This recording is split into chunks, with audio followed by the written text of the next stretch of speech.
It's an experience many of us in the Midwest have had. A family friend or a neighbor stopping by with some fruits and veggies they grew in their own backyard. And now, with a change to Lincoln Municipal Code, those who want to flex their green thumb can start seeing more cash going back into their wallet. And as we go from the pool to the lake, safety tactics usually remain the same, but with a couple extra added steps. It's the murkiness of the water that makes it difficult. Yeah, Cole, I'm told by nonprofits like Out Nebraska that June serves as a timely reminder that while people might not be loudly slamming the drums of self-identity, queer people live and breathe from the Missouri to the Panhandle. Madison, May is Brain Cancer Awareness Month, and for those of us here in Nebraska, that brings to mind years of research and awareness that was sparked by Jack Hoffman and his namesake foundation. Tensions were high as this bill was discussed again. Essentially, it would remove barriers for people with a felony drug conviction to access SNAP benefits, something that passed in 26 other states. For those of us who call the Midwest home, spring and early summer are often met with this ominous sound. And when we hear it, we turn to our trusted sources for information. Storms continue to move through parts of southeastern and northeastern Nebraska. And on this weather alert day, we join Brandon here in the Weather Center where he, Ken, and Bill have been on air for hours. There were a series of 5 different tornado warnings that were issued that afternoon. The National Weather Service recorded 25 tornadoes in its Omaha coverage area during Arbor Day last year, including this EF3 tornado that ripped through parts of Lancaster County. This dash cam footage caught the tornado at arguably its most destructive point. And in a matter of minutes, it leveled Garner Industries just off of Highway 6 and 98th Street.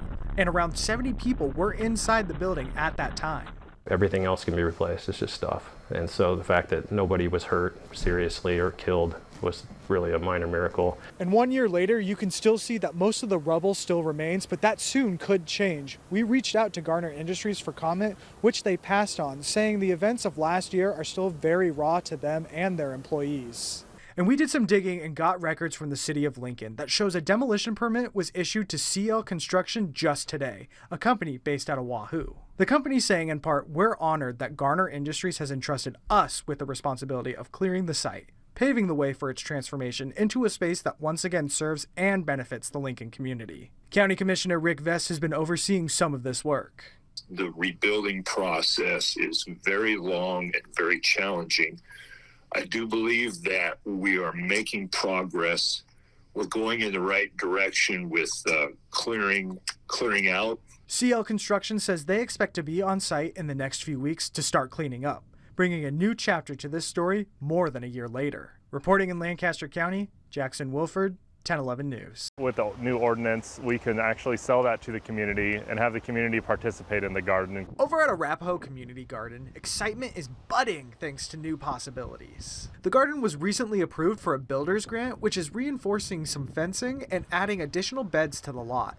The hope is that it'll bring more folks in South Lincoln into the fold. The idea behind the change has been floating around the mayor's office since the launch of the local food system plan back in 2023. When you grow local produce, you can grow more sort of tender varieties, more vulnerable, different, diverse kinds of varieties.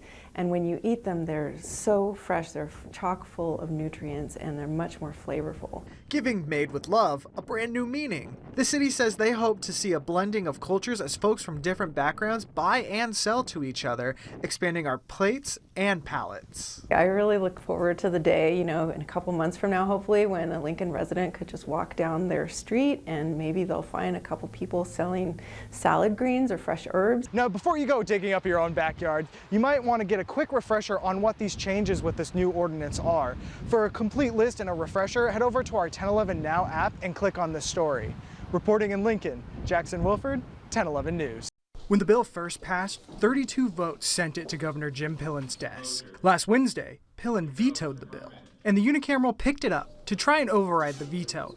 That vote today fell 6 votes short of the needed 30 to turn this bill into law. The bill had 8 fewer votes than it did in the first round, something some senators predicted during debate.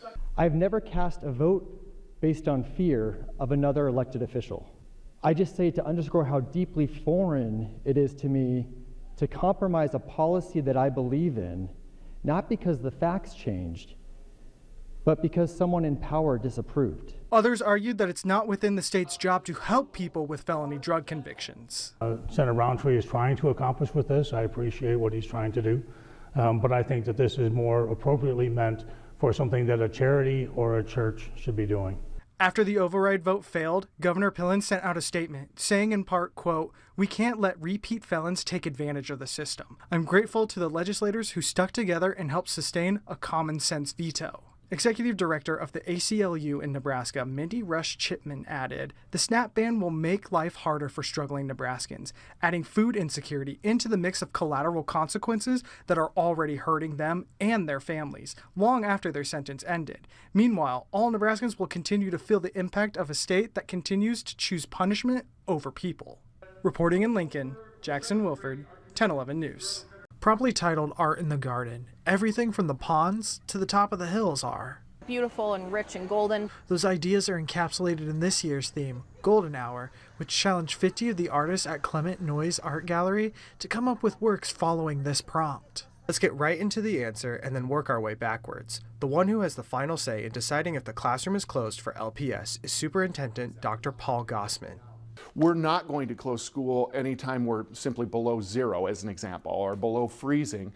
That's where folks like Marcus Morris come in. We actually have a pina colada recipe, and we also have a strawberry daiquiri recipe, but we've never actually brought them together. He's the mastermind behind the whole operation and says he'll never pass up the opportunity to be out at the counter to chat up a customer or two. We have a bad storm in the middle of nowhere, and you couldn't control that. It just happened. It sounded like 3 freight trains going on over above us, so you couldn't hear anything. 4 teens at a Boy Scout camp killed and many more injured after an EF3 tornado ripped through the Little Sioux area. The Associated Press reporting in the years after, many families and locals calling for an overhaul in campsite safety nationwide after no buildings were reported to have a storm shelter.